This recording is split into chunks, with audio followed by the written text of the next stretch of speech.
Hi everyone. Hope you all had a lovely Thanksgiving as the holidays are officially upon us.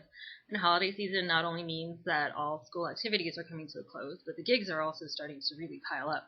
This past week, I spent Tuesday through Sunday in Concert Black, except when I was in the library. And I was originally going to have Thursday night off from wearing Concert Black, but then I was called in as an emergency sub for the Champagne Ballet's run of the Nutcracker. So that was 6 shows between Thursday and Sunday. This week, I'm playing with the Champagne Urbana Symphony for their holiday concert. Also doing a concert at a church, and then possibly another Nutcracker this weekend. So I'm not complaining about how much I'm having to work, though. I'm grateful I can still freelance while having a full-time job, and it's one of the reasons that I decided to pursue this career. It can be hard to eat right when a schedule is packed, though, so I have to be pretty careful about that. I'm also really lucky that I'm still getting calls for gigs even though I have a full-time position, and I think it has partially to do with the fact that ever since I was in high school when I started gigging, I both had great role models around me, and I also took the word professionalism very seriously. I was ingrained with the fear that if you were a second late, you were going to be done with that orchestra forever. Um, and in fact, the weeks before Thanksgiving, I was communicating a lot with one of the top contractors in this area. We were working out my availability with some gigs she had lined up.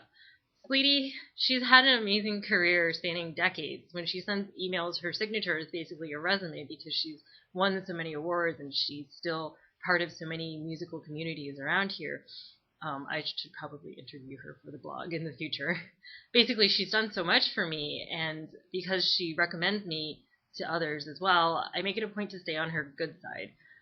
These exchanges before Thanksgiving were the first time I'd had as much difficulty as I did committing to gigs due to a lot of unanswered questions at my job. These are answers that we aren't going to have until the spring semester starts. So she was really understanding, though, and then she explained to me that her patience with me was due to this professionalism that I tried to uphold and my consideration for all the works that she has to do. Her words, I promise I'm not bragging. So every contractor is different, and you have to kind of figure them out just as much as they're figuring you out. And as I said in previous blogs, it often comes down to considering them and thinking of the position that they're in.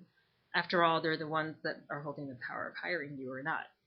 The two things that have always worked for me and helped me land gigs are just being prompt in responses and being straightforward about any possible conflicts.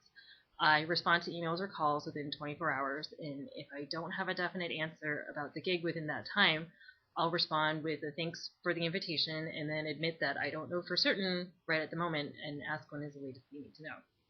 If I'm not able to respond at all within those 24 hours, like for instance a lack of internet, then I'll try to respond as soon as possible. But I will start with an apology for the belated reply. If there's a conflict or a possible conflict, I describe the situation as clearly as possible in my reply. More often than not, I've found contractors to be appreciative of this. And actually, I've never known a contractor who wasn't appreciative of this. Even when I'm at the gig, though, I make sure to abide by a set of rules for myself. Always be early, always have a pencil, and leave the cell phone on silent and don't look at it during rehearsal, the exception being if you're expecting important news, in which case communicate that first with your contractor or your manager. And finally, don't be disparaging of the situation you've signed yourself up for.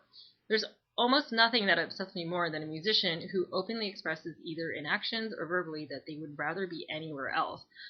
There are many things I think are wrong with this kind of behavior, but I'm not going to go into it because I'll probably just rant. Also, it's not really my problem, except that if this person is my stand partner or sitting near me, it can be pretty distracting. Sure, gigs are often about the money to some people, but playing music at all should be a source of joy, I think, even if it's a bad gig. You have to think that there are so many people who would love to be doing what they do, or why aren't these musicians thinking about how much joy the audience is getting out of their skills? Anyhow, I think that's enough ranting and waffling and rambling on for today. Thank you for tuning in, and see you soon.